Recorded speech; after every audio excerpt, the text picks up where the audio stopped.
few more minutes I have left with you, John Smoltz. Let's turn to tonight. What type of Scherzer do you think we're going to get, John? It's really interesting because every pitcher has been through similar things that he has.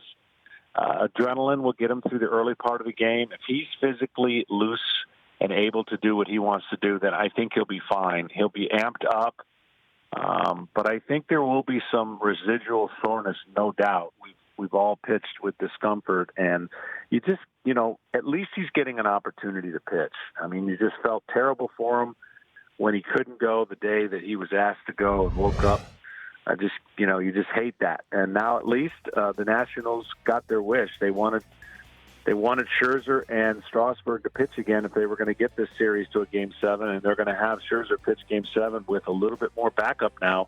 If you think about it, they're going to have Corbin, Sanchez. They're going to have the best formula for them to win, aside from them being up 2-0 when they went home, with the best formula to win. So, again, we've never seen anything like this. We've never seen a series where every home game has been lost. Right.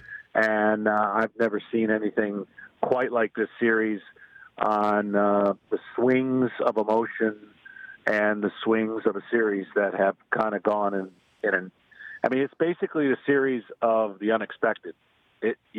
Just when you think you're going to expect something, just the opposite happens, and that's what the series has turned into. Well, and you have been on, unfortunately, the wrong end of an unexpected Game 7 situation. When you started in 91, you went up against a bulldog pitcher, which I think you can describe Scherzer as, and Jack Morris, who went 10.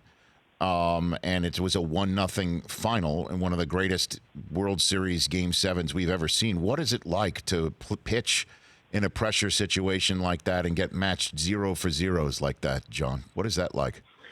Well, it should be the game you've dreamed of your whole life, and I did. I mean, I make no bones about it. I wanted to be in every type of seventh game there was. I think it's the greatest game in the world. I think the hardest game in the world is when you're not playing in a Game 7, because you have no control and your stomach's in knots and you're at the mercy of whatever your teammates are doing.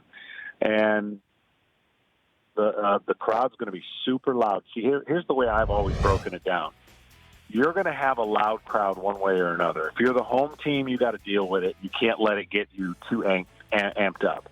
If you're the visiting team, you got to deal with it, and you got to get it to a dull roar. But it's going to be loud. And if that's the one area that you can control, the dullness of the roar or the loudness of the roar are going to indicate and determine how you're doing. Because if you don't take the crowd out of it, they're going to be loud.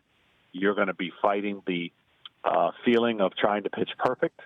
And there's no way that you can pitch a game trying to pitch perfect. And that's the one thing that guys have to fight against, because when you get a runner on first, for whatever reason in the postseason, you start feeling like that's a huge rally. You can't let that happen. You're a pitch away from a double play. You just can't get caught up in that everything, the magnification of this game, it makes you false read what's going on. And the person that can handle it and slow the heartbeat down is going to be the persons or the team that come out on top. I kind of think in a weird way, Zach Greinke and all that he is and what he kind of goes through and his personality might actually be a pretty good guy to have, because he's not really thinking too much about anything in his own way. He's unique, and, the game like this might not be that big of a deal to him. For more of The Rich Eisen Show, tune to Audience Channel 239 on DirecTV for free on BR Live, or download The Rich Eisen Show app.